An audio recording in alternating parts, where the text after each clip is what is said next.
Well, I don't even know if I want to call this a review because, you know, I don't know. I've turned up. At least, you know, one of us has. Our fans turned up yesterday. Not the biggest, obviously it wasn't the best conditions available, but they still turned up and they sat in the soaking wet rain, in freezing cold conditions, in one of the windiest days we've had. Horrible conditions. They pumped for the game, and we put out a performance that is probably, you know what, it's probably worse. It was a worse day in our club's history than the 07 Grand Final. And Crows fans can own that, and you can accept that, and that's fine. And you can give us Port fans shit. I mean, I'm changing the subject straight away, but you can give us shit, that's fine. After that, our team deserves what we got. Our team deserves what we're going to get in terms of off-field praise, and it's not even going to be praise, it's going to be harsh, critical analysis of how crap we played. And I'm not even going to do what I do in this normal video and go through the key points, where we can improve, the votes, things I learned, blah, blah. I learned nothing yesterday. I sat here, obviously it was a Crows Showdown, so I wasn't there. So I sat here in my house, my family, watching Pump for the Game, thinking, you know what, today we'll make it 50-50. The weather is not the best. We've got a chance here to stamp our authority in what could be probably our biggest game of the year in terms of, you know, winning, if we can win. And that went out the window basically straight away. Crows kicked 1-9 in the first quarter. And after that, I'm thinking, look, they've had their chances, they're dominating early, that's fine. At least we've got a goal on the board, we can move on from where we are. And then the second quarter came along and I thought, that's not good. When Eddie Betts kicks a goal from his pocket and, you know, then they get a little roll on in the wet, you know, it starts coming down a bit more, and then they kick a couple of goals after that, and I'm thinking, look, we're still in it. Probably one of those halves we're playing with when we played against Melbourne. And that wasn't the case. After half time, everything blew out, and it was just a frustration. Absolute frustration. And I can understand if, you know, this won't get much viewing. And I'm not going to blame you, Port fans. I'd probably want to stay clear of social media, stay clear of anything to do with Port Adelaide for a week because of how insipid that performance was. And I've written down 3 words in how I feel, and you can describe it in other ways, you can. I mean, probably these words don't do it justice, really, because of the performance we put up. And insipid was one of them. Along with that was probably the worst performance. I'm going to say under Ken Hinkley's era. A day like yesterday makes, you know, the tough years between 08 and 12 shed some light on some of those games, because yesterday that was worse than some of them, that's for sure. Disgraceful. Where was the heart? At least against Melbourne, we came back.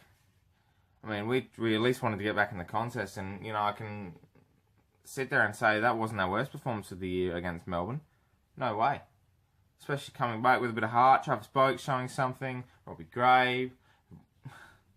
They were in it, and at least when we lost, we can hold up our heads a little bit higher, considering that we came back and we had some heart. Yesterday, there was no heart at all. I felt nothing watching our boys. And embarrassing. They were not interested yesterday. I don't know what it is. And we continue to go on and say, where's our, you know, if our best is the best there is, but our worst is horrible. There's no in between, and we get all the questions about, are we top 8 worthy? Well, you know what? We all got a right to question that after yesterday. And I can stand here and, you know, sugarcoat it and say we're going to be alright. I don't know. I don't know anymore. And essentially, you know, the biggest thing for me was that when the grain is against us, we don't push back. There was a quote during the week, I think, from our podcast. You know, it was the immovable object or something or other against the immovable forces. I don't know. Whatever that quote is. We weren't an object yesterday. We weren't a force yesterday. We were nothing yesterday. And if that's one thing you can take away from this video, and that's one thing you can take away from the game, is that exact what I just said. We weren't an object. We weren't a force. We were nothing. Nothing. And you shouldn't be saying that again about Port Adelaide. You know, 3 years ago, at least when we lost, you know, at least we had some chance in the game. I mean, even through the last couple of years, somehow we were always in a game. And we'd keep pushing, and yeah, we'd make mistakes, and we'd be furious after that, but there was effort in those games. There's been games this year where there's been no effort, and we're supposed to say we've improved. I don't know any. I'm a very positive person, and I look at things in a different way to other people, and I try not to get involved in the negativity, because I still think that we can do this. We can find a way to somehow, you know, make a dent in finals. You know, go all the way, probably not, with the way we're playing, especially this close to finals. And, you know, there was a game against the Bulldogs in 2015 that sticks in my mind. We played probably the same way we did yesterday, and there was like an internal review straight after the Dogs game, and then on the Monday, because it was a Saturday game, and on the Monday they had a review. The next 4 weeks we played the Giants, who, you know, were about the same as us in that year. We played the Premiers in Hawthorn, reigning Premiers as well, and they were top of the table. We played a couple of other teams as well. Gold Coast, I think it was, and I think Fremantle. We won the last 4 games in that year. Didn't make finals on percentage. But it was that Bulldogs game that changed the perception of how we went. Last year, probably not the same. It was probably a little worse to finish off the year. But our games are too inconsistent, and injuries caused us last year. This year, we've beaten the teams we should, and I'm happy with that. I'm happy to tick them off, because we should be beating them. Doesn't matter how. You know, most of the time we've dominated the games. Doesn't matter. But, you know, after yesterday's performance, I'm suggesting we should have another internal review, because we need to pick the players. I mean, we can't. There's one player we can pick yesterday, and I put him in my little notes section. He's the only pass mark, and it's Robbie Gray. Without him, we probably would have lost by 120 points. And yeah, I know his 57% efficiency wasn't the greatest, but at least he attacked the ball, and he never gave up. And he's a champion player, and rightly so. He deserves that name tag, because there's no one else in our team that can possibly do it. Ryder was dominated. Boak shouldn't have played on Sloane from the beginning. That's media built up. Everything was all wrong yesterday. I saw in the week someone saying about Darcy Byrne-Jones should be on bets, dominating, because he dominates him. That's complete shit. He played awful yesterday, DBJ. And I love him, and he's a good player, and he's got that fight that Port Adelaide players should have, but he didn't have it yesterday. I feel sorry for Monfries. I mean, we can hate on him, and he came in, you know, probably the wrong week for him. And that was probably on the back of probably pressure from Ken himself. You know, giving him the job on Smith, and Smith didn't have the best game. I mean, Monfries did well considering he came back. But 8 possessions, no score involvements, I don't think. It's a tough game for him, especially in the conditions as such. So I'd give Monfries another week for sure. But yeah, I can't say much else. I didn't learn much. I can't. It's too hard at the moment, and the only thing we can do is look forward to next week against Collingwood. I'm going to do the votes.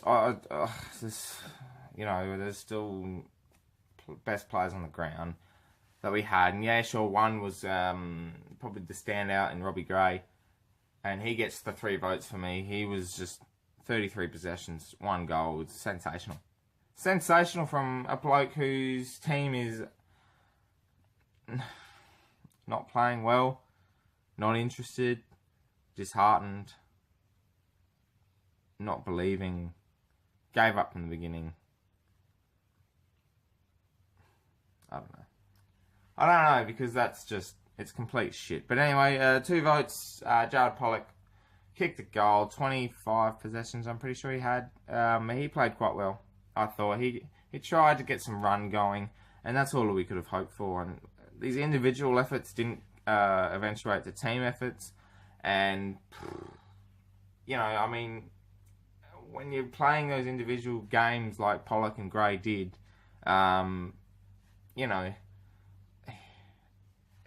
people got to follow. The other one, I didn't get a vote, but I thought a lot of people who were hating on Boak didn't see what he did without the ball, and I think that's what people are missing. He over 10 tackles. He was at least pressurising. He didn't play the best on Sloane. Should have put even on him straight away, but Boak was okay, I thought, but he didn't get a vote. For me, Charlie Dixon gets the vote.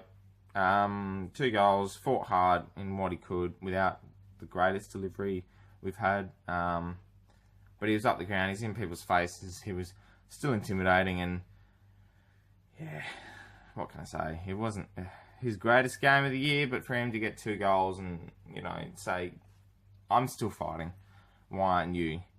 And that's probably the question we had all day, us Port fans, didn't we? Just, why aren't the rest of them following? Yeah, but they're the votes anyway. This is probably the most depressing video I've done. This is probably the most depressing review I've done. And I apologise for that, but it's kind of hard to get up and about when you watch a performance like that yesterday. I know we're all gutted. I know we're all dissatisfied with Port at the moment. And I know that we're feeling... it's like a relationship with Port Adelaide. You ride the bumps of ups and downs. We've had plenty of downs over the years. And we've stuck with them through that. And now they're on the cusp of something that I think they can get. And we've got the players to do so. It's just a matter of what Ken can do. And that's not a question on his job, by the way. I'm not questioning that yet. Our team has responded really well this year against these sort of losses. And we can't keep doing that, but we have to this week. And we have to accept that. The next 3 weeks are important. The next 3 weeks we must win. No excuses. We must win. Collingwood, the Bulldogs in Ballarat, and Gold Coast back here. You win those 3, you probably secure 5th spot. Home final against someone. And then you win that, and you just keep pushing forward. That's all I can hope for, and that's all I can say. So, on that glorious note, join me on the Portraits podcast from 8 PM Wednesdays. Craig and I are doing it Wednesday night. No, Matt, he's away having a dinner. So it'll be him and Craig and I doing something. I don't know. We'll probably just preview Collingwood because I don't want to review Adelaide. I've just done that in this video, and I'm pissed. And a lot of my friends would know that too. I was just not happy yesterday. Not happy at all. But yeah, join us Wednesday nights, 8 PM, SA time. We're going to have some fun. Anyway, so join us then, as always. And as you know, my name's Anthony, and obviously, go ThePear!